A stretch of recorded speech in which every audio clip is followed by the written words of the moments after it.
Em um campo de batalha onde todos estão mortos, o garoto se aproxima e alguém pergunta se ele é Ash. Ele diz que lhe confiaram o comando da região leste. Então por que está ali? Ash está mais abatido do que qualquer outra coisa, mas diz que está ali para acabar com ele. O loiro olha para trás, encara-o, e Ash diz que, desde o início, parecia que ele queria enviar a unidade de Ash como uma distração, apenas para se livrar deles. Ele pergunta ao pai se entendeu direito. A loira olha para ele e diz: "Meu filho idiota, essa era a única utilidade da sua força de vontade. Chamá-lo de Ash Alnemia. Que nome difícil." A família Alnemia era a casa guerreira mais poderosa do continente, tendo oferecido suas espadas como guardiãs da família real. E seu chefe era Roderick Alnemia, o único possuidor das 7 asas neste país. Por puro acaso, quando o protagonista estava à beira da morte, abandonado na neve, este homem o resgatou. Ele fez tudo o que pôde para pagar essa dívida, mas, Dan, parece que o talento era completamente inexistente. Uma das crianças sem olhos desenhados diz para ele não ser tão confiante. Toda aquela força de vontade era inútil sem uma marca. Ele não tinha as asas necessárias para provar seu valor ao pai. Asas que eram literalmente tatuagens de asas nas costas, que representavam o poder mágico de alguém. E ele era o único da família que não tinha asas. Seu apelido era basicamente o sem asas. Mesmo assim, ele continuava treinando duro todos os dias, suando com o rosto no chão.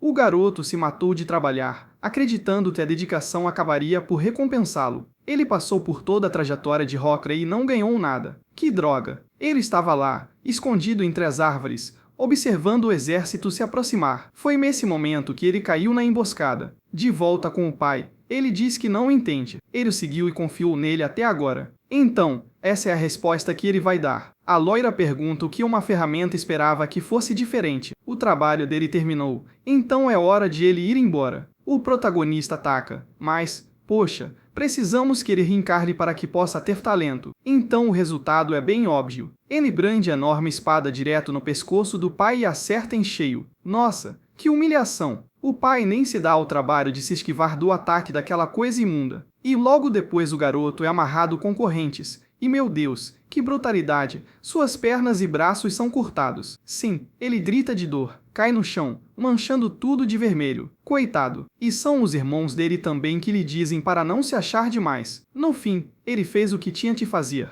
Mas alguém sem asas é inútil. Eles ficam olhando, dizendo que essa cena dele rastejando pelo chão combina perfeitamente com ele. O protagonista pergunta, tipo, mas se você ia me matar, por que me salvou? Podia ter me deixado lá na neve. O pai se aproxima e diz que, desde o início, já havia cumprido seu propósito. O que o pai queria era o poder das 7 asas que dormiam dentro daquele corpo. O protagonista não entende e o cara diz que a mãe dele era útil nossa. Então ele é mesmo o pai de verdade? Agora estou confuso. O pai diz que aquela vadia só serviu para dar à luz a semente que ele precisava. Depois disso, ela foi embora e abandonou o menino para que ele virasse um picolé, mas não sem antes lhe darem uma última facada. Enquanto nosso garoto exige que Roderick lhe responda, tudo já acabou. É apenas sua mãozinha na neve dizendo que está frio e perguntando se é ali que ele vai morrer. No fim, ele fez tudo o que era necessário para sobreviver, mas não foi o suficiente. Ele se encontra em um vazio puro de luz branca, levemente quente, e se pergunta se este é o mundo após a morte.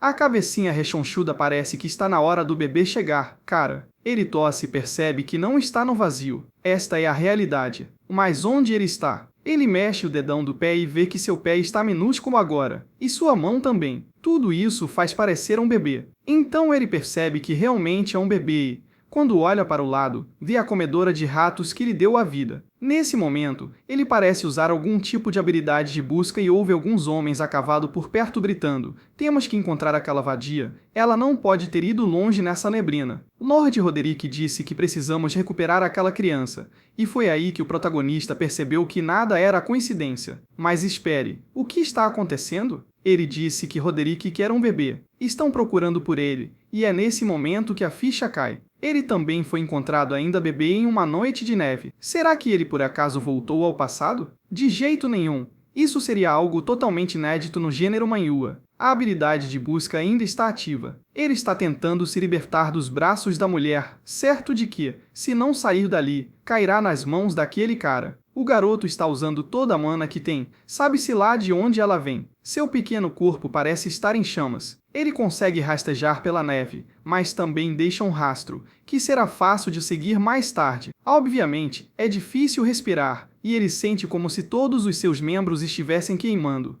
Que isso? Você assistiu o vídeo até aqui e não se inscreveu no canal? Tu tá dando mole, hein? Agora deixa esse like aí, faz um comentáriozinho, se inscreve, hein? E dá like, seu safado. Ele já está em outra vida, mas a única coisa que pode fazer é continuar rastejando. Mesmo assim, ele jura que fará algo para acabar com aquele maldito Roderick, e é nesse momento que desmaia. Ufa, parece que esse saco de merda conseguiu chegar perto o suficiente para que alguém se aproximasse. Uma garota olha para trás, chama o padre e diz para ele dar uma olhada nesse saquinho de lixo aqui, um pouco de Viscone. O nome dele é Ifried e ele parece confuso. Ele pega os 3 quilos de cocô e se pergunta por que tem uma criança num lugar como esse. É aí que ele percebe que a criança rastejou por uma boa distância. Caramba! Mas aí eles ficam todos empolgados. O garoto rastejou o equivalente a 5 quarteirões de um campo de futebol. Cara, ele é o protagonista. É o que dizem. Ele pensa, caramba, esse saquinho de merda é forte. Cara, no capítulo seguinte, a outra criança se perguntando quem ela é e quem é aquele bebê, porque parece que ela veio procurá-lo. Então, ele leva um beliscão no nariz. Que horror! Um monte de crianças. Acho que ele foi para um orfanato. Talvez até seja um pai que está por aí, sabe, espalhando sua semente pelo mundo. Todas as crianças estão dizendo que o menino acabou de acordar e que não devem incomodá-lo. Nossa, estou com medo. Parece que ele já tem 5 irmãs. Por enquanto, eles são crianças, certo? Mas todos vão crescer. O protagonista está nos braços de uma garota. Ele já consegue se soltar e tenta fugir. As meninas vêm correndo. Espera, ele está tentando sair dali. Cara, o garoto ativou uma aura e disparou para o céu. O que aconteceu? Ah, ele perdeu o controle da mana e foi arremessado para longe. Ele acha que vai cair, mas um cara o salva, dizendo que esse garoto é estranhamente misterioso. E então o protagonista o reconhece. Efrier está ali, o irmão mais velho de Roderick, o cara que em sua vida passada o eliminou. Isso é um problema, porque talvez ele faça parte da família e olha. Ele sabe que esse cara era considerado poderoso por causa de suas 2 asas e por ter permanecido ao lado de Roderick, alguém que também estava entre os protetores da família real. No entanto, ele acabou morrendo em uma guerra civil, o que causou o colapso de sua casa. Espera aí, então são todas filhas mesmo? Acalma aí, então aquele orfanato é na verdade a casa dele, cheia de filhas assim. O cara está realmente criando uma máquina imparável. O protagonista está com a mão no rosto, pensando em como é possível que tenha ido parar nos braços do irmão mais velho daquela pessoa. Mas agora ele está nos braços da mulher, e ela quer saber como é possível uma criança ter poder mágico suficiente para voar daquele jeito. Então ela lhe lança um olhar doce e um beijinho na testa, dizendo que ele estava com medo. Aparentemente, o pirralho fica só olhando, enquanto Efried, com um leve sorriso de escárnio e a mão enorme, diz que esse garoto tem um poder tremendo. Aquela tatuagem tribal nas costas dele deixa isso mais do que claro. O protagonista não entende porque tem tudo aquilo nas costas. É então que ele se lembra de seu pai dizendo algo sobre ele ter perdido as estrelas, ou algo parecido. Agora ele entende. Esse cara só o resgatou para roubar dele. O garotinho está furioso, enquanto a mãe olha para o marido e pergunta: e agora? O que vamos fazer com esse Funko Pop? O protagonista está apreensivo. Ele não queria que seu poder caísse novamente nas mãos daqueles canalhas daquela família. Ele precisava disso para se vingar. Mas aí aquele cara, Efried, diz que vai adotá-lo como filho. Fácil, né? Você descobre que tem um Elon Musk nas mãos. Cara, você vai ficar bilionário com esse garoto que tem 7 asas nas costas. Eu também o adotaria. Todo mundo o adotaria. Vamos adotar esse pirralho aqui e assumir a responsabilidade por ele. Mas aí as filhas o jogam no chão como se ele fosse um idiota, e ele pergunta se elas estavam prestando atenção. Parece que o pai estava tentando ter um filho, né? Então foi o destino também. Não dá para culpá-lo. Não dá para dizer que ele não tentou. O cara tem 5 filhas, aparentemente, e agora estão todos lá querendo saber quem é o cabeçudo dessa vez. Vamos lá, mãe. Qual é o nome do Funko Pop? Ela disse que o nome dele vai ser Aster. Ah, então na vida passada o nome dele era Ash, né? Mudou de nome, tanto faz. Quem precisa de identidade? Pronto, é assim que eu gosto. 10 anos depois, Ele não envelheceu um segundo sequer. Parece exatamente o mesmo da última cena. Temos alguns fios de cabelo preto saindo da carruagem. É o nosso garoto de 10 anos achando que é o Sam Vulcan, emanando uma aura de cavaleiro, mãos atrás das costas. Sai daqui, seu metido a besta. É o menor Funko Pop de todos, agradecendo a Aster. Já estamos falando sobre o que vai acontecer. Exatamente como eu gosto. Festival da Dança da Espada, o evento anual da Casa Elions, um encontro social para todas as famílias nobres, um lugar para fortalecer laços, mas também para exibir a destreza com a espada da próxima geração. Foi aqui que muitos foram humilhados e intimidados. Enquanto passam, há uns caras conversando. Olha, aqueles caras são da casa do Refriedo. Eles vieram aqui para passar vergonha. Um bando de lixo. Ouvi dizer que adotaram um Funko Pop. Deve ser aquele garoto esquisito ali. O Alfinaldi diz para ele não se importar. Naquele lugar, a fraqueza seria esmagada. Não importa o que. Ela diz isso, mas ele percebe que ela está tremendo. E Refried diz que essa é a situação da casa deles agora. Ele queria que eles soubessem como são tratados. Parece que ele está decepcionado. O protagonista diz não.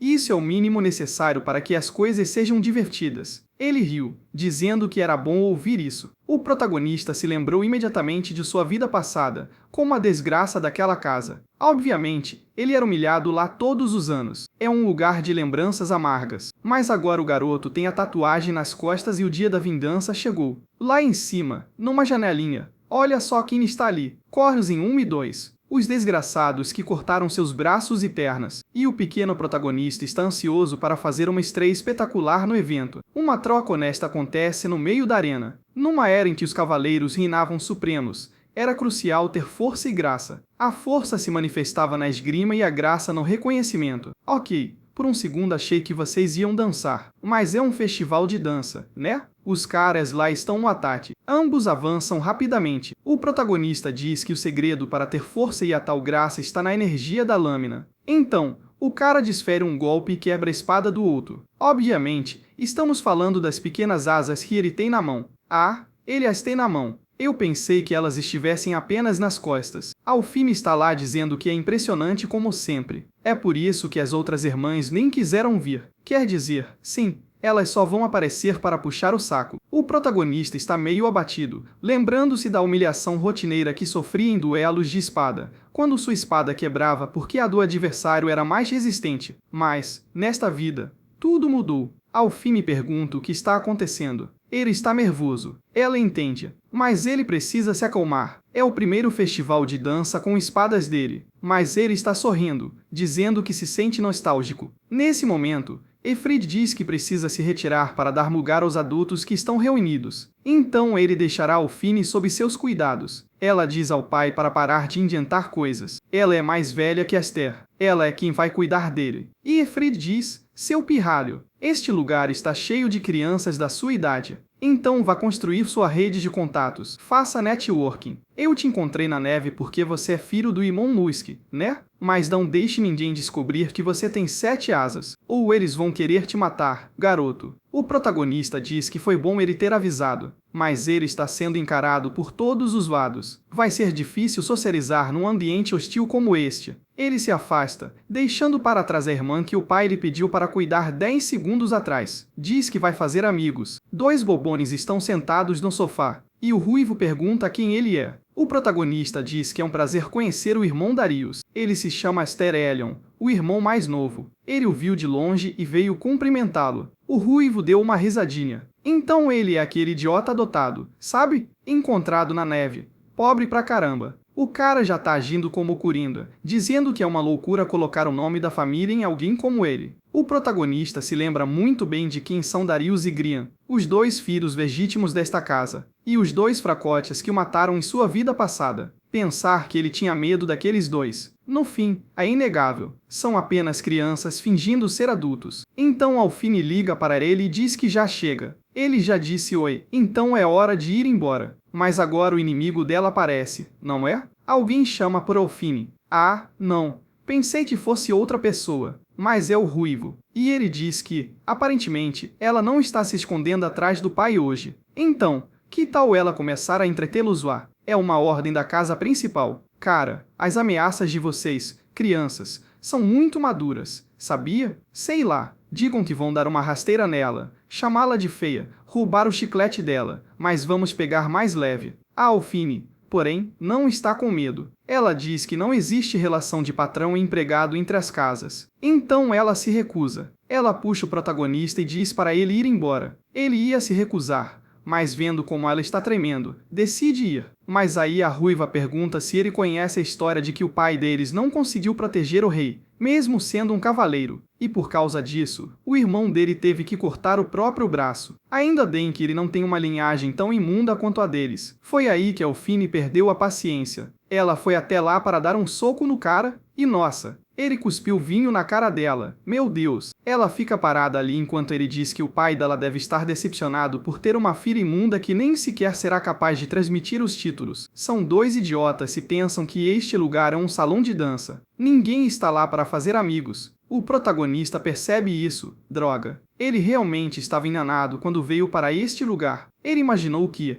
por já ser adulto, ver os rostos dessas crianças não o deixaria furioso. Mas não foi o caso. Ele pega uma garrafa de vinho do cara ao lado, joga para cima e diz para Darius: pega. O cara pega meio desprevenido para não ser atingido no rosto. E, plof, o protagonista desfere um golpe, espirrando vinho na cabeça do idiota. Não entendi. O protagonista passa a mão na lâmina e a lambe sem motivo algum. Cara, por que você fez isso? Mas ele está cultivando aura. Como ele provou, sabe que é suco de uva e diz que serve para crianças como eles. Ainda bem, né? Você não ia querer que eles bebessem álcool na cidade. Ia, cara? Aí, de repente, voltamos 3 anos no tempo e vemos o protagonista explodindo de aura enquanto o pai manda ele se acalmar. Ele quer matar as irmãs dele ou o quê? Cara, se acalma. Protagonista. As garotas estão todas em choque. Aparentemente, foi nesse momento que ele ativou o poder das 7 asas. Até o rei Efrid ficou com medo. Ele estava perdendo a esperança de que o menino conseguisse se controlar. Nesse momento,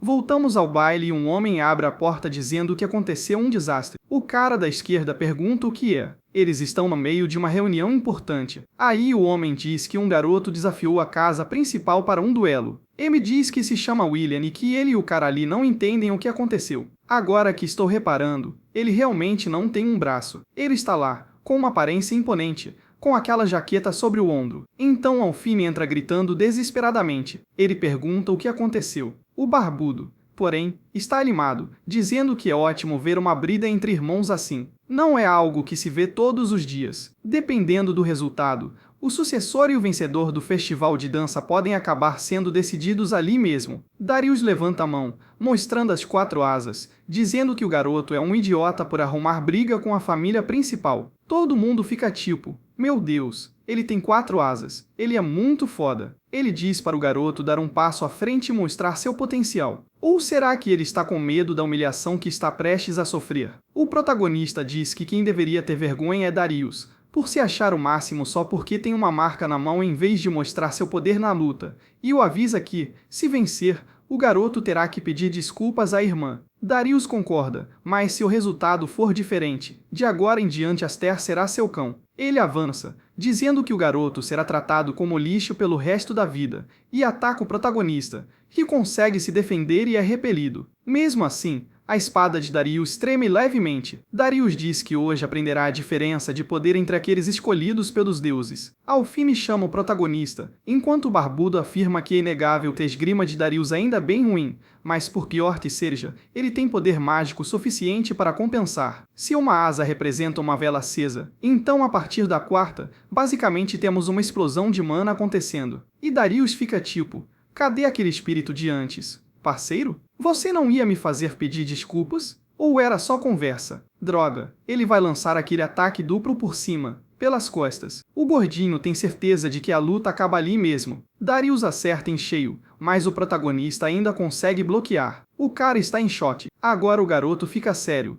com os olhos semicerrados, e diz que Darius fala demais, deixando-o sem palavras. Nesses últimos 10 anos desta casa aprendendo a usar magia, ele esperou pela oportunidade perfeita para se vingar. E agora é ele quem ataca. Um golpe enorme. Darius não consegue resistir ao forte ataque do protagonista e, bom, cai de joelhos enquanto nosso herói mantém a pressão, com a lâmina quase em seu rosto. O ruivo não consegue entender como está sendo pressionado se tem 4 asas. O protagonista mantém aquele olhar penetrante de Tom Shelby enquanto todos ao redor ficam intrigados. Darius estava sendo completamente derrotado. Como é possível que essa casa em ruínas abrigue alguém como ele? Enquanto isso, Efraid pensa que a situação é terrível. O protagonista se lembra de que esse cara cortou seu braço. Será que ele fará isso de novo? Ele continua fortalecendo sua aura. Ao monge, pessoas gritavam para ele não fazer aquilo. O barbudo ficou impressionado e, de repente, um pedaço de espada caiu no chão. O protagonista quebrou a espada de Darius ao meio e disse para ele não se mijar de medo da próxima vez. Então ele se vira e diz que não é mais Ashe sem asas. Ao fim observa, toda feliz, enquanto ele pensa que pelo menos conseguiu extravasar um pouco do seu ódio. Mas então, do nada, ele sente um súbito desmaio. Olha só, hora do chefe final lá em cima. Quando ele olha, a fera fica só encarando. O maldito Rodrigo. Todos da arena estão dizendo que é inacreditável que um garoto daquela família imunda tenha derrotado alguém da casa principal. Mas esse pode ser o pior resultado, porque agora eles não vão ficar quietos. O protagonista está em pânico enquanto o chefe da família se aproxima. Ele projeta uma sombra sobre o garoto, encarando enquanto o protagonista permanece sério. Darius, que humilhação, levanta-se todo torto. Pai, foi esse cara. Pai, me ajuda. Ele me bateu. E, obviamente, o que acontece? Bom, o próprio pai dele prende a mão dele com a espada. Todos da arena ficam surpresos quando Rodrigo diz que ele é uma vergonha. O que ele está fazendo? Arrastando o nome da família pela lama? Alguém que nem consegue cuidar de si mesmo. Ele tenta se intrometer por conta própria. Rodrigo, pare com isso. Mas o homem diz que aquele menino não tem o direito de portar uma espada. O golpe vem. Mas então, meu Deus, o protagonista se coloca na frente. Você é idiota? Espero que esteja se intrometendo porque quer matar. Não venha começa. Eles não sabiam de nada. Ah não, espera aí. O protagonista diz que esse cara ainda não pediu desculpas à irmã. Então esse castigo vai ter que esperar. Droga. Rodrigo diz que o menino deve se lembrar de que é órfão. Ele acha que pertence a esta família? O protagonista diz que é filho do Visconde. Sim. E quando se julga um cavaleiro, qual é o peso que determina seu valor? Ele disse isso, insinuando que se trata de força, certo? E Rodrigo está apenas observando Ifriedo lá em cima pelo canto do olho. Então ele diz que está tudo bem. Então, um membro desta família e filho de um visconde acaba de ferir a casa principal. No momento em que isso aconteceu, deixou de ser brincadeira de criança. Ok, vou interromper o que ele está dizendo. Lembrem-se que o cara defendeu o ataque e se mijou de medo. Ele não acertou um golpe. Então, Rodrigo, não sei se você sabe disso. Você que foi lá e esfaqueou o próprio filho, mas ele está avisando que é melhor ele se lembrar que o pai perdeu um braço por causa dessa deslealdade. Como ele vai pagar por isso? O protagonista, no entanto, responde que, com todo o respeito, isso não era brincadeira de criança, foi um duelo formal. Ele estava lá, respondendo aos insultos à sua família com sua espada. Não foi ele quem disse a Dario que qualquer um que não consiga proteger seu nome com uma espada é uma desgraça? É por isso que ele não aceitará que lhe cortem sequer um dedo. Os caras lá em cima estão dizendo que tem algo errado com esse garoto de 10 anos, né? Ele parece uma reencarnação, alguém que viveu uma vida inteira, sofreu e voltou. Aí o Rodrigo lança um último olhar penetrante, se vira e diz que entendeu. Então é melhor ele se preparar. Nossa, o garoto realmente foi se preparar de verdade e uma espada enorme já estava vindo. Mas aí, droga, ele foi atingido por alguma coisa. Não sei o que foi, talvez um soco forte. Peri está em choque. O pai grita, mas alguém vem de repente, se aproxima e o cara bloqueia sem nem olhar. O homem deu um chute duplo ali, aterrissou na frente, correu para ajudar o protagonista e perguntou se ele estava bem. Mas, caramba, ele se saiu muito mal. Garoto, se saiu muito mal é uma palavra forte, né? Tipo, ele não ficou completamente exausto e ainda tem batimentos cardíacos. Roderick dá uma olhada, se vira e vai embora, enquanto Dory se afasta mancando. Então o garoto tem uma tontura daquelas. Quase desmaia, mas Eifriedo segura. O menino está tentando reunir um pouco de aura agora, dizendo, pai, eu protegi o nome da nossa família e todos eles. E Eifriedo responde, garoto, sim. Você foi brilhante. Foi exatamente isso que eles disseram. Enquanto isso, Roderick está subindo as escadas e o cara barbudo diz, que atitude infantil. Roderick, você bateu em uma criança e ao mesmo tempo deixou que ela arruinasse a reputação do seu filho. Sem falar que é a primeira vez que vejo esse garoto e ele te desafiou e até venceu a família principal. Ele realmente chama a atenção. O gordinho disse que estava com medo. Ele achou que Roderick ia cortar todo mundo ao meio ali mesmo. Mas o chefe da família diz que tempos difíceis estão por vir e que eles precisam de uma tempestade forte para dividir o mundo em 2 ou 3. Ou seja, a pequena força do protagonista não é motivo suficiente para matar o garoto só por causa disso. Mas aqui estamos nós, no próximo capítulo. Todos estão em choque, em pânico, e o garoto está jogando todo mundo para longe. Um cara diz que é impressionante que o jovem mestre Esther consiga lutar assim. Alguns caras ao lado dele dizem que é estranho. Como é que esse garoto tem 10 anos? Outro diz que ouviu dizer que ele derrotou o filho do Roderick. O cara fez o menino se mijar na arena. Durante treino, o protagonista nos conta que no festival de dança ele conseguiu mostrar seu poder e começar a construir sua reputação. E isso vai silenciar algumas vozes que querem humilhar a família de Efrid. Mas ele não pode esquecer que, no fim das contas, seu objetivo é destruir essa família. Ao mesmo tempo, obviamente, ele está curioso para saber o quão forte poderá ficar agora que renasceu, principalmente considerando que ele quase explodiu em um dos ataques de Roderick, então ele não tem a menor chance. No fim das contas, a marca era apenas o indicador de até onde ele podia chegar. Mesmo que ele tenha muita mana interna, não é como se ele pudesse realmente usá-la. Ele derrota outro cara no treino. E cara, o acampamento inteiro está em polvorosa. Alguém diz que ele gosta de chamar a atenção todos os dias. É Alfime quem diz que ele realmente não sabe se controlar. Ela o avisa que o pai está ligando, e então ele comenta sobre a roupa dela, dizendo que é raro ela usar algo assim. Ela diz que não gosta porque não é bonito. Diz que o equilíbrio é o que mais importa e, vendo-a lutar, percebeu que também não conseguiria ficar assim no tempo todo. Quando ele voltar, terá que acompanhá-la por um tempo. Ele manda Absol ao cinema e diz para ela esperar porque primeiro ele precisa ir lá resolver o que quer que esteja acontecendo com o pai dele. Então ele chega lá e Fred pergunta: "E aí? O que houve?" "Garota, é o seguinte, já faz 10 anos que você está na família, e chegou a hora. Eu esperava que você crescesse um pouco mais, mas aqui está, a prova de que você será o próximo chefe da família." Basicamente, ele está o nomeando como sucessor, o futuro Visconde, e é bom que ele entenda o quão delicada é essa posição. Como parte desta família e como senhor de um território, havia muitas coisas que precisavam ser protegidas, e Fred não pode deixar o trono vago para sempre. Nosso garoto quer saber se suas irmãs estão de acordo com isso. Ele diz que elas voltarão da academia de cavaleiros em 3 dias, e é aí que ele oficializará o relacionamento. Uau! A de cabelos brancos se chama Malfa, e a de cabelos vermelhos, Kudo. Meu Deus, que nome horrível! O protagonista diz que, se for esse o caso, tem certeza de que essa Kudo vai ficar furiosa. Ela o odeia só porque ele é homem? Que sentido faz isso? E, obviamente, porque ele tem as 7 asas. Ele se levanta, dizendo que não pode aceitar isso. Ele mal consegue controlar sua própria mana e é um cara inexperiente que quase matou a própria irmã. Ele não se sente confiante de que seja possível convencê-los.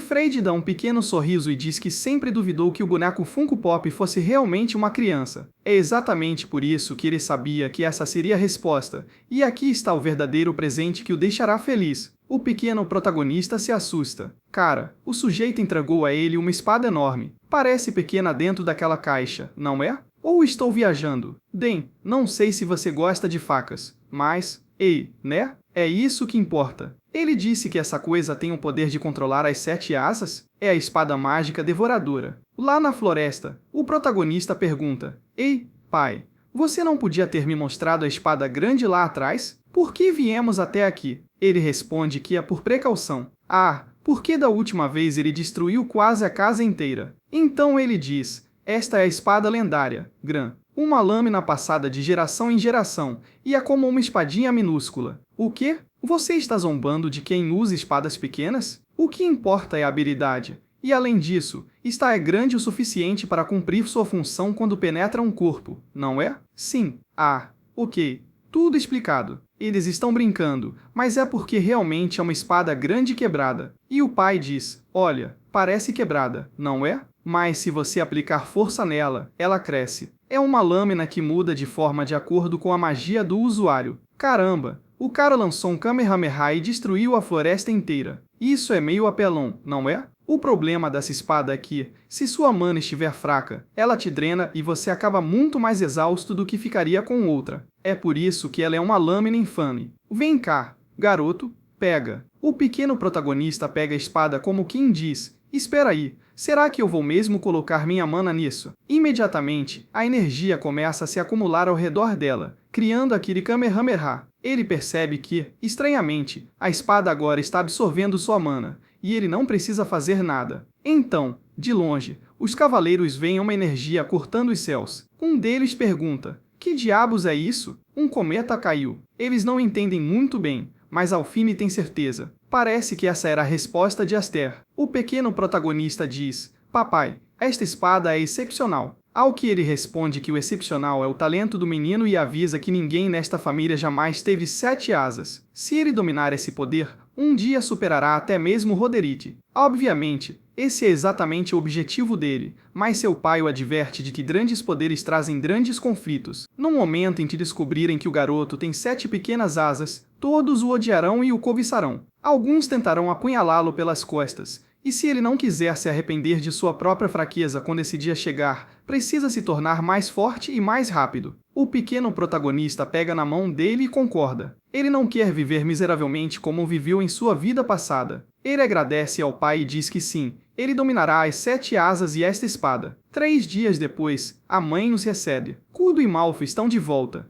e Kudo se apresenta, dizendo que esta jovem serva retornou para casa. Agora ela quer saber onde estão as adoráveis irmãzinhas. As outras que estavam lá nem sabiam seus nomes ainda, correram para abraçá-las. Depois, se agarraram a Malfa também, dizendo que ficavam bravas com a Kudo porque ela bagunçava o cabelo delas. Ela estava parada ali de braços cruzados, dizendo que não fazia isso, até que olhou para o lado e viu Alfine. Então ela corre e a abraça, começa a bagunçar seus cabelos, acariciá-los e a enchê-la de beijos. Mas então Malfa olha em volta e pergunta onde está Aster. A mãe não parece muito animada quando está prestes a dizer algo. E enquanto isso, lá fora na floresta, explosões acontecem. Desde que o pequeno protagonista descobriu como fazer a espada gigante crescer, ele não parou um segundo. A floresta inteira está destruída, e Kudo aparece dizendo que ele está se esforçando demais, e ela quer saber por que ele não foi lá cumprimentá-la. Estava ocupado? Ou com frio? Ou será que ele se acha tão especial agora que nem se importa mais com ela? Falando nisso, ela ouviu falar do que aconteceu no festival de dança. Toda a academia estava falando o nome do garoto, e ela tem certeza de que o pai deles está orgulhoso. A protagonista conta que, enquanto isso acontecia, ela estava em inúmeras missões e treinamentos. Parece que ela foi a única cavaleira a receber o título de platina. Ela respondeu que sim.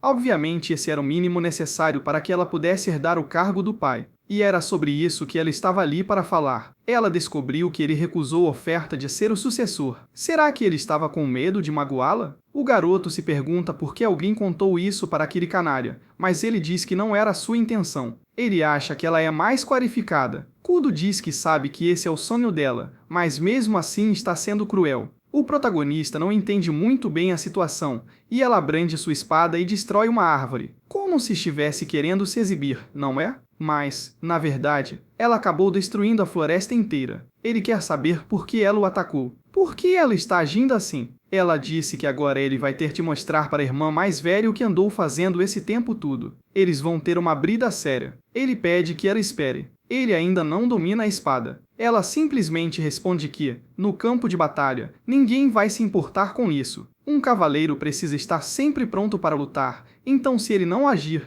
será destruído agora mesmo. Ela entra na briga. Parece que ela está levando isso muito a sério. O protagonista precisa ativar a espada grande, dizendo que não há como detê-la. Ele terá que levar isso a sério. Ela está vindo em sua direção com algum tipo de mana giratória, e eu não sei o que vai acontecer porque o capítulo terminou. Bum! Tem um monte de explosões na floresta. Nossa, coitada dessa florestazinha, né? Pessoal, vamos para um campo aberto ou algo assim. Ela está entusiasmada, dizendo que a esgrima dele está tão afiada como sempre. Imagine ele sendo capaz de se defender de alguém que já passou pela academia. Mas, ao mesmo tempo, ela quer saber que tipo de vergonha ele chama de espada. Ele nem sabe o básico de como controlar a própria mana, e ela o arremessa para longe. O garoto está apanhando de verdade e diz que a irmã Kudo está pegando pesado. Mas ela sempre foi assim, já que ele era o único homem e provavelmente o único que herdaria o trono de alguma forma. Ela estava sempre no pé dele. Qualquer coisa que ela achasse desonrosa ou errada, ela ia atrás dele para bater nele, meio que para lhe dar uma lição. De certa forma, ela é a inimiga natural dele. E eis que ela surge com outra saraivada de golpes, forçando-o a ativar a espada grande, dizendo que isso torna mais do que óbvio que ele não é digno de herdar esta casa. De longe, Malfoy observa e pergunta: pai, será que é mesmo certo deixar esses dois assim? Ele responde que o pior cenário seria alguém morrer, mas tem certeza de que isso não acontecerá porque eles são bons rivais, são descuidados, mas não chegarão a esse ponto. Malfoy diz que espera que ele esteja certo, mas quer saber por que foram chamados de volta da academia. Ela sabe que não é por causa da conversa sobre o sucessor. Ele diz que não. Então ele vai até uma gaveta e tira uma carta dizendo que estão sendo convocados pela família principal. Parece que o ramo principal da família quer ver os netos dele, por assim dizer. Na pior das hipóteses, eles podem acabar perdendo Aster. A protagonista diz para Kudo parar de ser ridícula. Por que ela está falando de sucessão agora? Ele já havia recusado, e ela responde que é exatamente isso que ela não gosta, e desfere outro golpe poderoso nele. A protagonista se sentia como se ela fosse uma espécie de troll brandindo um porrete, mas o garoto tem estilo. Com um pequeno movimento de mão, ele consegue desviar o ataque dela para o lado e ataca por trás, dizendo que já chega de só ouvir. Ela ri e diz que ele deve ser Uno, pois seu contra-ataque foi inútil, já que no fim das contas foi ele quem acabou arremessado para longe, fugindo ensanguentado. E acrescenta que os piores lutadores de alto nível são aqueles que só sabem usar a espada. É um pouco melhor se você ao menos souber usar magia, mas se quiser chegar ao topo, precisa dominar as duas coisas. Aí ela diz: olha, a irmã mais velha está decepcionada. Em teoria, a diferença entre marcas e asas representa o quão forte alguém pode ser. Normalmente, para cada asa, você é 3 vezes mais forte que no estágio anterior, o que significa que ela, que só tem 5 pequenas asas, está 2 estágios abaixo dele. E mesmo assim, ele está perdendo todas as disputas de força. No último segundo da luta, ele decidiu parar de usar mana e mudar para a esgrima. Ele realmente não tem nenhuma confiança no poder que possui. Ou talvez tenha medo de que o que aconteceu no ano passado se repita. O protagonista está lá pensando: nossa, acabei de levar uma bronca daquelas. E o que ela disse até que faz sentido. Talvez ele tivesse medo do poder das 7 asas, algo que ele nunca havia considerado. Será que, inconscientemente, ele está se limitando de alguma forma? Talvez a razão pela qual sua espada é tão instável seja porque ele estava tentando suprimir sua magia. Kudo diz que ele tem tudo o que ela um dia sonhou. E é por isso que, se ele for arrogante e deixar esse talento desaparecer sem que ninguém interceda, então ele não o merece. Ele a ataca novamente, mas agora o protagonista corta o ar e a detém. Ela fica impressionada, dizendo que agora ele a atingiu com toda a força. O protagonista diz que, graças a ela, finalmente acordou, mas quando ela olha para frente, ele está avançando com a espada desativada. Será que ele ficou sem mana? Nesse instante, mesmo tendo apenas 5 asas e sabendo que é impossível derrotá-lo, pela primeira vez ela vê uma chance. Ao mesmo tempo, o protagonista pensa que, naquele segundo, usará toda a sua energia e causará um impacto instantâneo. Não entendi. Aconteceu toda aquela confusão, mas ela simplesmente o defendeu e disse que, na verdade, ele teve uma ideia inteligente. Então o protagonista diz: esta segunda vida que recebi, não tenho intenção de desperdiçar nada. Este poder, sua espada, sua família, tudo, porque eram coisas que eu jamais poderia ter. Ele revelou que tem outra vida. E ela ficou tipo: segunda vida? Como assim? O garoto acabou de dizer que é o cara que reencarnou do nada e entrou correndo. Podia muito bem dar um tapa na cabeça dela para ela desmaiar e esquecer tudo. Olha, ele avançou para brandir a espada, mas no último segundo cancelou o movimento. Então o ataque dela não fez efeito. Com isso, a espada simplesmente atravessou o corpo dela, e ele se esquivou e a atingiu no estômago. Como se ele fosse matar a própria irmã, né? Mas isso é assunto para o próximo capítulo. Bom, aparentemente doeu. Só porque eu disse, né? Ela acordou confusa no quarto. O protagonista usou o clássico golpe na cabeça para fazer você esquecer. Ela está confusa enquanto Malfoy diz que ela realmente ficou inconsciente por um longo tempo. Ela se levanta imediatamente, querendo saber o que aconteceu na luta. O que aconteceu com Aster? Malfoy diz que a trouxe para cá depois da luta. Ele disse que ela desmaiou no meio da nossa briga. Nada sério. Parece que foi só cansaço ou algo assim. Kudo sabe, né? Que ela apanhou. Foi isso que aconteceu. O que é estranho, porque naquele último segundo ela tinha certeza de que ele ia abrir a barriga dela. Mas, obviamente, ele desligou a lâmina. A única coisa que a atingiu foi um resquício de sua magia. Ela jamais suspeitou, nem por um segundo, que Aster a mataria. Mas naquele momento ela estava genuinamente com medo de morrer. Ela pensa tudo isso, mas está sorrindo. Então ela pega sua espada e quer saber onde Aster está. Ela não aceita esse resultado, de jeito nenhum. Desta vez, ela vai dar tudo de si do começo ao fim. Mas Malfa avisa que, infelizmente, ele foi embora. Ela pergunta para onde e a irmã explica que parece que ele foi chamado à casa da família principal. Ele e o pai saíram há algumas horas. Ela fica furiosa, dizendo que não sabia disso. Enquanto isso, o pequeno protagonista está em sua carruagem. Ele o assusta, avisando de que os anciãos que eles encontrarão hoje são aqueles que apoiam a família nas sombras. Os chefes antigos, as outras famílias e figuras proeminentes. Basicamente um bando de aposentados que ainda exercem enorme influência. Os soberanos das sombras. Pessoas que não demonstraram nenhum interesse pelo nosso filho quando ele foi adotado. Mas, estranhamente, depois da apresentação dele, agora eles querem conhecê-lo. O protagonista diz que é óbvio que isso se deve ao resultado do festival de dança. Isso porque essa família valoriza o prestígio mais do que dinheiro, vida ou qualquer outra coisa. E aqueles que mancharem esse prestígio, garoto, serão jogados aos lobos. O rei Efred pergunta ao menino: "Seu mamuco, onde você ouviu essa história?" Funko Pop. Ele responde que ouviu por aí, nada demais. De qualquer forma, ele está preparado para uma execução privada ou exílio se não demonstrar seu poder. Efred pergunta se ele está mesmo bem, se ele entende que algo assim poderia acontecer, como ele pode ir embora sem nem se despedir. Ele diz que está tudo bem, que já planejava ir embora assim que chegassem. Aliás, isso é até melhor, porque Kudo não vai ficar no pé dele. Mas, graças a ela, ele também conseguiu entender como usar aquela espada corretamente, e tem a sensação de que finalmente começou a compreender como funciona o poder daquela asa. O pai dele não precisa se preocupar, ele está pronto para sobreviver sozinho. Mas, nesse instante, a carruagem começa a tremer. Pensei que fosse um inimigo, mas é Kudo com a cabeça lá dentro, dizendo para ir esperá-la. Ela entra dizendo que ele está sendo cruel demais, e sai sem se despedir da irmã mais velha. Ela descobriu que ele foi convocado ao Salão dos Grandes Anciãos. Nem ela nem Malfa foram chamadas sequer uma vez. Meu Deus, o nome verdadeiro dela é ainda pior. E o pai diz que ela precisa entender que não pode ser levada para lá. Ela se senta e diz que entende perfeitamente, mas que eles precisam se lembrar de que uma intimação como essa exige cautela. Malfa deve tê-la avisado de que existe a possibilidade de Aster nunca mais voltar. O protagonista diz que estão exagerando, que ele só vai ter uma conversinha. Ela, no entanto, diz para ele ouvir, pois o detesta completamente. Ela o odeia porque ele é um menino, odeia-o porque ele tem 7 asas, odeia o tratamento especial que ele recebe e odeia ainda mais o fato de ele ter a audácia de ser mais forte que a irmã mais velha e de gostar de agir como um adulto. Mas, mesmo odiando por tudo isso, ele ainda é da família. E mesmo que queira se achar superior a todos, ele ainda é o irmãozinho mais novo, então é melhor que ele volte vivo para que possam ter uma revanche. Parece o tipo de discurso que alguém faz antes de morrer, né? Ele vai voltar, mana. Aí ele percebe, ah não, ela morreu.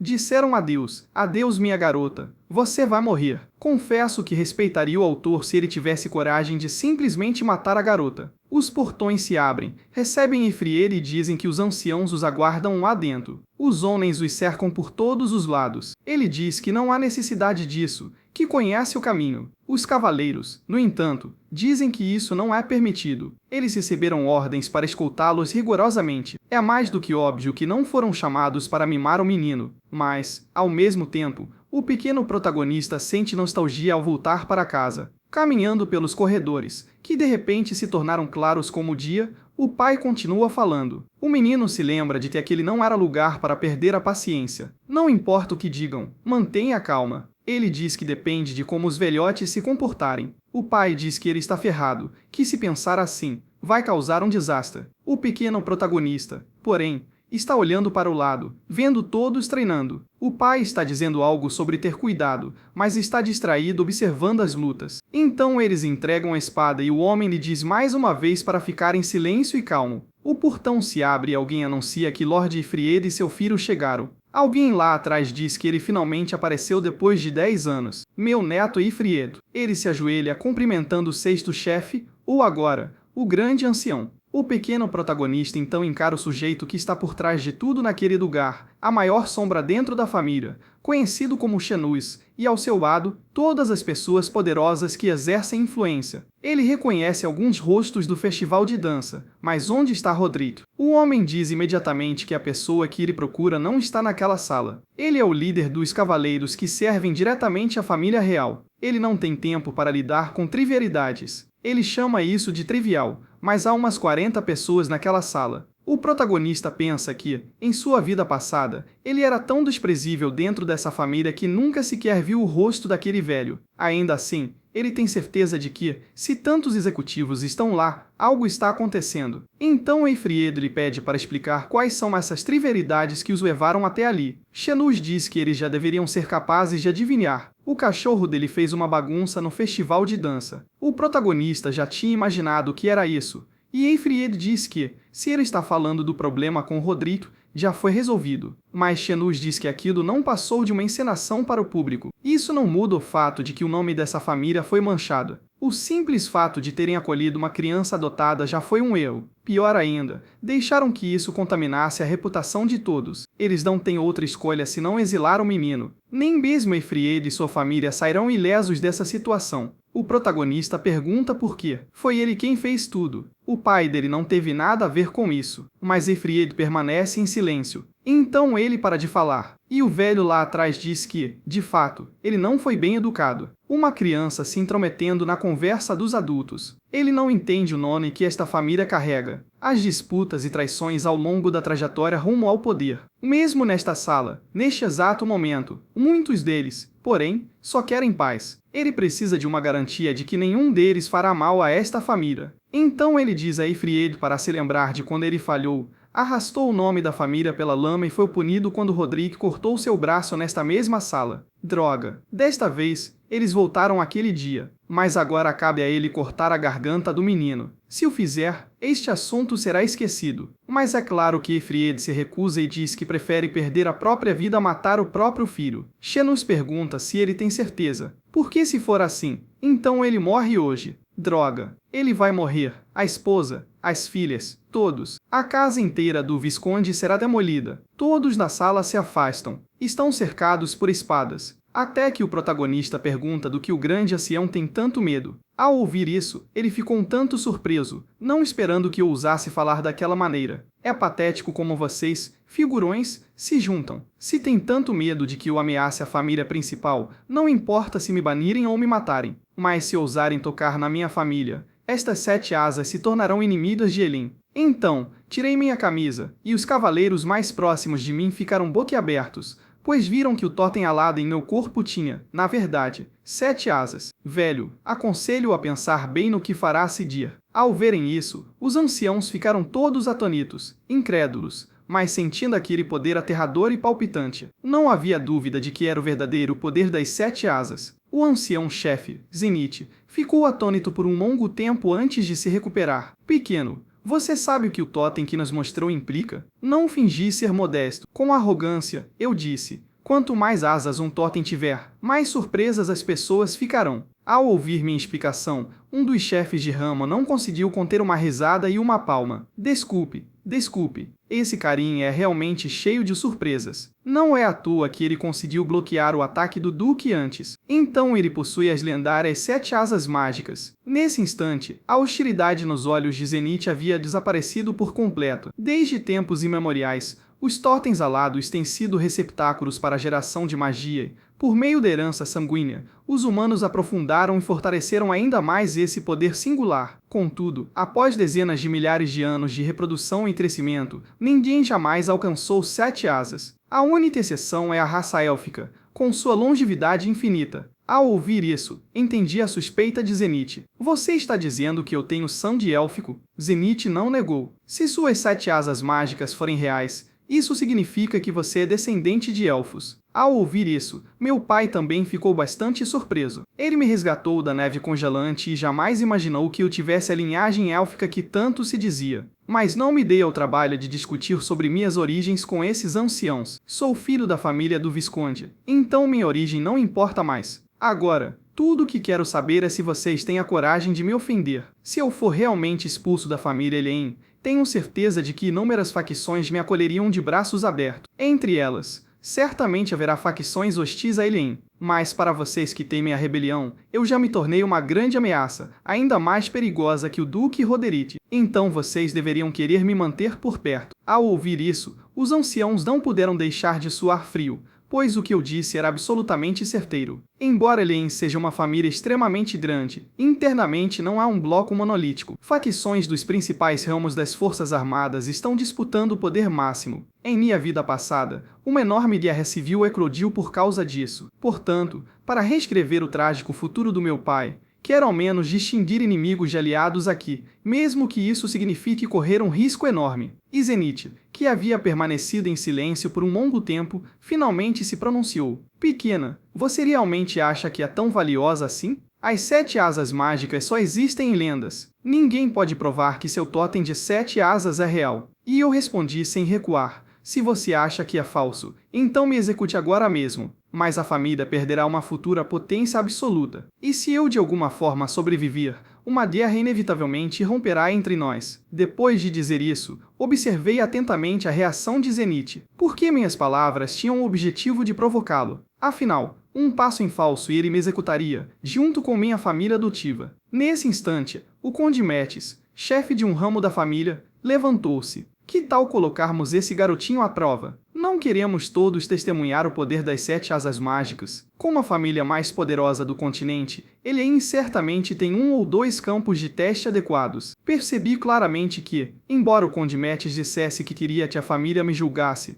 ele sem dúvida queria me dar a chance de demonstrar o poder das minhas 7 asas para que aqueles velhos teimosos ficassem sem palavras. Ao ouvir isso, Zenith concordou. Pequena, se você quer nos convencer completamente, mostre-me seu poder avassalador de 7 asas. Ele então me levou para uma masmorra completamente escura. Este é o abrigo da família durante crises, mas não é usado há muitos anos. Por isso, mantemos aqui uma poderosa besta mágica, e seu desafio é derrotá-la. Vendo quão perigoso isso era, meu pai não conseguia parar de insistir. Eu já te disse, você precisa esconder suas 7 asas mágicas, custe o que custar. Mas eu disse que não podia escondê-las para sempre, principalmente porque elas estavam prontas para ferir minha família. Ao ouvir minhas palavras, meu pai ficou em silêncio por um longo tempo e finalmente me disse, com firmeza, para não baixar a guarda e garantir que eu voltasse em segurança. Logo em seguida, agarrei minhas correntes e saltei direto para a masmorra, empunhando a espada mágica devoradora que meu pai me dera. Após chegar à escuridão da masmorra para não turvar minha visão, concentrei a magia diretamente em meus olhos, mas meus olhos se arregalaram no instante em que vi o que estava diante de mim. O herdeiro do duque que eu havia derrotado anteriormente agora virava comida de monstro. A frieza da família superou minhas expectativas. Pensar que até mesmo um descendente direto teria um fim assim. Ao sentir minha presença, rugiu e investiu contra mim. Imediatamente desembainhei minha espada e avancei como um raio vermelho. No segundo seguinte, a poderosa besta imortal foi instantaneamente cortada em inúmeros pedaços. Ao verem isso, os anciãos não puderam deixar de estremecer. No passado, aqueles que eram jogados ali eram devorados sem quase nenhuma resistência, mas eu conquistei o domínio absoluto sem o menor esforço. Eu não esperava que essa besta fosse mais fraca do que aparentava. Para mim, nem era tão assustador quanto a irmã Kudo, mas naquele instante, senti uma estranha flutuação mágica vinda de trás. Olhando para trás, minhas pupilas se contraíram instantaneamente. A besta despedaçada estava, na verdade, se recompondo. Isso provava, sem dúvida, que era uma criatura imortal. Ao ver isso, meu pai empalideceu de choque. Por que a família principal criaria uma criatura tão terrível? Mesmo com 7 asas mágicas, Aster teria dificuldades contra um ser imortal. Enquanto isso, o sorriso no rosto do ancião Zenith se tornou mais frio. Quando o encontramos pela primeira vez, pensamos que era uma besta comum, até que tentamos todos os métodos para destruí-la, e ela se regenerava instantaneamente todas as vezes. Então, mais tarde, a usamos como a ferramenta perfeita para testar a força. Os chefes dos galhos próximos achavam que era um oponente impossível de derrotar, porque nem mesmo chefes de família poderosos como eles conseguiam lidar com uma criatura imortal, muito menos com um garoto. Ancião, você realmente pretende deixá-lo morrer em vão? Afinal, Ele possui as lendárias 7 asas mágicas, mas Zenith não tinha intenção de impedi-lo. Se ele for realmente devorado pela besta, isso só prova que suas 7 asas são pura carne, sem substância alguma. Além disso, mesmo que ele perca a vida, tenho maneiras de usá-lo. Transformá-lo em uma criatura imortal tornaria seu controle muito mais fácil, não seria mesmo? E o Conde Metis, que havia me apoiado publicamente antes, não conseguia conter a preocupação. Mas ele não podia interferir nesse julgamento de forma alguma, e só podia rezar para que eu sobrevivesse a essa crise. Durante nossos embates, percebi a natureza aterradora da criatura à minha frente. Mesmo que criaturas mortas-vivas comuns possam se regenerar, não conseguem fazê-lo tão rapidamente. Além disso, a criatura estava ficando mais forte a cada regeneração. Se eu quisesse matá-la completamente, os 2 métodos mais comuns seriam a purificação pela luz do sol ou pela aura sagrada. E se nenhuma dessas condições fosse atendida, fugir seria a melhor estratégia de combate. Mas, naquele momento, eu não tinha a opção de recuar. Além disso, eu precisava provar o poder das minhas 7 asas para salvar a família do meu pai adotivo. Imediatamente canalizei a magia das minhas 7 asas e liberei uma aura de espada que obliterou a besta morta-viva. O imenso poder quase destruiu esta masmorra indestrutível. Ao ver isso, o ancião ficou boquiaberto de choque. Alguns até desabaram no chão. Será este o poder de 7 asas? É absolutamente impressionante. Contudo, os olhos de Zenith revelaram um toque de decepção, enquanto ele murmurava lentamente a palavra desperdício. No segundo seguinte, a garra de uma fera se lançou sobre mim. Sua força imensa me prendeu firmemente ao chão, impedindo-me de me mover. Vendo minha vida em perigo, meu pai não aguentou mais. Ele queria desesperadamente correr e deter a fera, mas o Conde Metis rapidamente o impediu. Se você realmente pular para salvá-lo, receio que isso só o matará. Ao ouvir isso, meu pai perguntou friamente: você espera que eu fique apenas assistindo enquanto ele é devorado pela fera? Com profunda preocupação pelo filho, ele não percebeu que o garotinho não estava desesperado e claramente ainda tinha uma carta na manga. Naquele instante, um sorriso gélido surgiu em meus lábios. Eu havia fingido fraqueza antes, e agora era a hora. Freneticamente, canalizei magia na espada mágica devoradora que tinha em mãos. No segundo seguinte, a lâmina formada por magia atravessou-a instantaneamente. Contudo, eu não tinha intenção de parar. Em vez disso, canalizei magia ainda mais freneticamente. Em pouco tempo, a magia da lâmina despedaçou completamente a besta morta-viva. Ao ver isso, meu pai empalideceu de choque, pois esse era o golpe que ele havia me ensinado. Mas agora, depois de aprimorá-la, não era mais uma simples lâmina mágica, mas um tornado furioso que cortava tudo sem parar. Logo,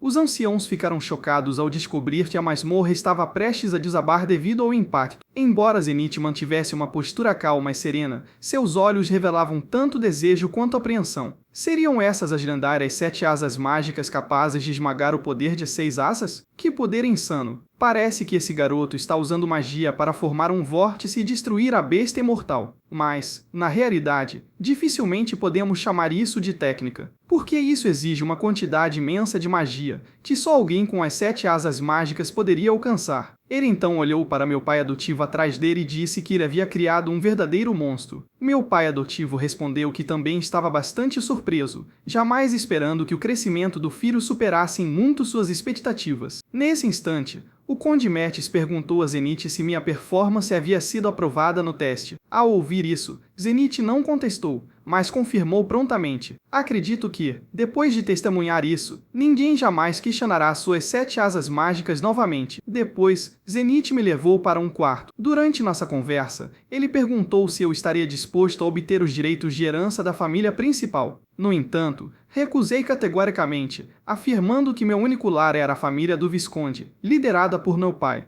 Ao ouvir isso, Zenith primeiro sorriu e disse que eu estava sendo modesto demais, mas seu olhar imediatamente se tornou frio. Vejo a ambição desmedida em seus olhos. Se você não está interessado em se tornar o herdeiro do duque da família principal, então seu verdadeiro alvo deve ser aquele cara, Roderick, certo? Não pude deixar de ficar surpreso com isso. Não esperava que esse velho descobrisse isso, como era de se esperar do mentor que controlou a família das sombras por um século. Mas o que me surpreendeu ainda mais foi que ele não pretendia investigar o assunto. Vendo isso, perguntei confuso: você não está preocupado que as famílias secundárias ameacem a família principal? Deixa eu te contar uma coisa, garoto. A família principal também não é exatamente um bloco monolítico. Aquele Roderick é teimoso demais. Se a sua existência o faz se sentir ameaçado, é uma coisa boa. Contudo, se a essa altura você não estiver mirando apenas em Roderick, mas mostrando suas presas para toda a família principal, então eu não ficarei de braços cruzados. Ao sair, ainda sentia um arrepio persistente. Esse velho monstro que se esconde nos bastidores é verdadeiramente aterrorizante. Sua perspicácia e força estão muito além das pessoas comuns. Felizmente, ele não me vê como um inimigo agora. Depois que saí da sala, meu pai veio correndo perguntar sobre o que havíamos conversado. Contei-lhe que o patriarca me convidou para me juntar à família principal, mas recusei. Ao ouvir isso, meu pai ficou surpreso. Ele não esperava que eu rejeitasse a oferta, já que a diferença entre a família de um duque e a de um visconde é enorme. Além disso,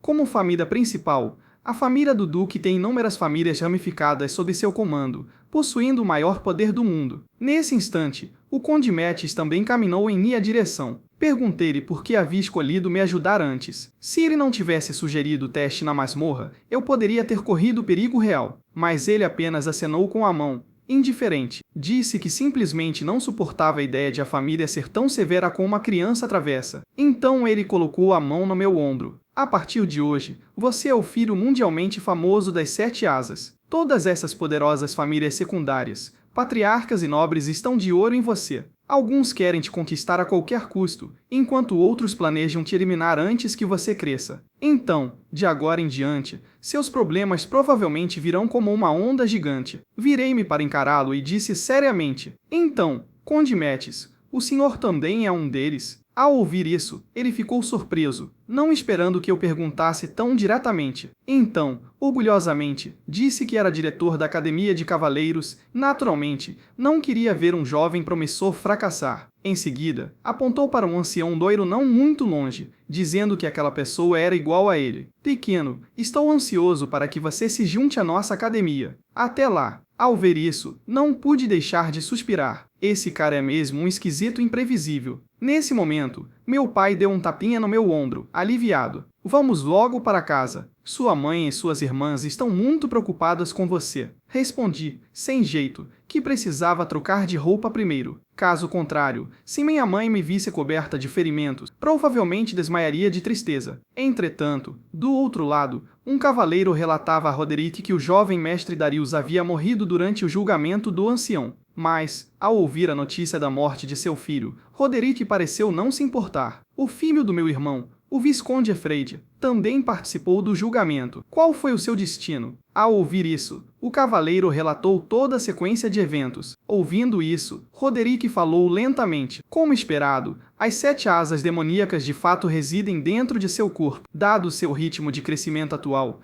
o equilíbrio de poder dentro da família Elien provavelmente entrará em colapso total. Ao ouvir isso, o cavaleiro perguntou se deveriam eliminá-lo, mas o Duque Roderick o impediu. As 7 asas eventualmente me pertencerão. Até lá, que aquele garotinho continue arrogante por mais um tempo. Quero ver por quanto tempo ele, que escapou das minhas mãos naquela época, consegue continuar a se debater. Logo, 4 anos. Que isso? Você assistiu o vídeo até aqui e não se inscreveu no canal?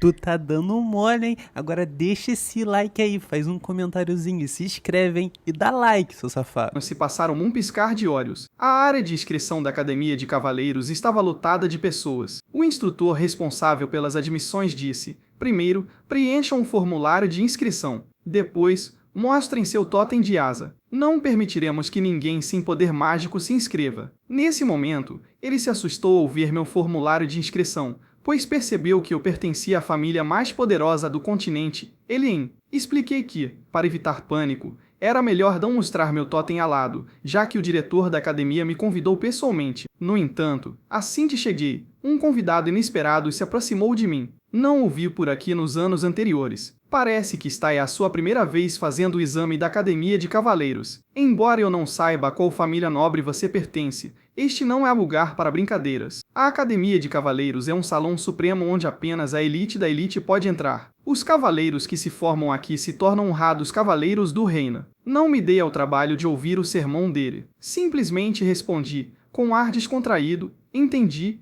e me virei para sair. Mas ele veio atrás de mim e começou a divagar sem parar. Até mesmo um cavaleiro poderoso como eu, que treina arduamente dia após dia, já falhou no exame inúmeras vezes. E você está usando uma espada quebrada ridícula na cintura. Você parece um iniciante desajeitado na esgrima. Se você está aqui apenas para passear, aconselho que volte para casa rapidamente. O perigo do exame não é algo que um riquinho como você possa enfrentar. Vendo isso, 2 cavaleiros próximos disseram com desdém: lá vem esse cara de novo. Ele divaga todo ano agindo como um veterano. Mas a pessoa com quem ele está se metendo é importante. Ele é o filho de 7 membros da família Elien. Ao ouvir os sussurros, aquele homem ficou muito confuso. Para um cavaleiro plebeu como ele, a fama das 7 asas não havia chegado aos seus ouvidos. Nesse instante, um grupo de pessoas caminhou em minha direção. Quando vi claramente quem eram, meu rosto escureceu instantaneamente, porque o líder era Gorion, um descendente direto da família Elien. Quanto tempo, primo? Desde nosso último encontro na propriedade principal, não nos víamos há anos. Ao vê-lo, comentei que era uma pena seu irmão Darius, que, apesar de ser descendente direto, for abandonado pelos anciãos e acabará na barriga de uma besta mágica. Mas Gurion parecia completamente indiferente. Ele disse: um irmão tão inútil era uma vergonha. Ele sempre se achava o máximo só porque era um ano mais velho que o. Para ser sincero, desde que ele se foi, me sinto muito mais feliz. Antes de partir, Gurion me ameaçou para que eu não fosse arrogante demais, pois antes na família, ninguém ousava me tocar com minhas 7 asas mágicas, já que aos olhos dos anciãos, eu era a esperança futura da família. Mas ali, ninguém mais podia me proteger. Todos os presentes sentiram que, desta vez, tinham tido uma sorte terrível, com 2 pessoas da família Elin fazendo o exame de admissão, e dentre eles, o cavaleiro mais velho de antes era obviamente o mais nervoso. Ele disse ansiosamente: você é mesmo da família Elin, conhecida como a mais forte. Vendo isso, eu simplesmente admiti abertamente: Senhor, pode me chamar de Esther. Logo chegamos ao campo de provas. Os examinadores, posicionados no alto, bradavam com fervor: nossa academia de cavaleiros é onde os cavaleiros do reino são forjados. De agora em diante, vocês serão as espadas gloriosas que lutarão pelo rei, arriscando suas vidas. Portanto, não precisamos de lixo. É melhor você encarar a prova de hoje com um verdadeiro campo de batalha, senão você morrerá aqui mesmo. Nesse momento, eu não conseguia parar de tremer, pois finalmente havia retornado. Embora meu poder de 7 asas tivesse sido roubado em minha vida passada, ainda me tornei um cavaleiro do reino e deixei para trás um nome lendário. Agora que dominei as 7 asas demoníacas, estou destinado a alcançar alturas sem precedentes. Mas, o mais importante, o comandante dos cavaleiros do reino é meu inimigo, o Duque Roderick. Espere por mim lá, seu desgraçado.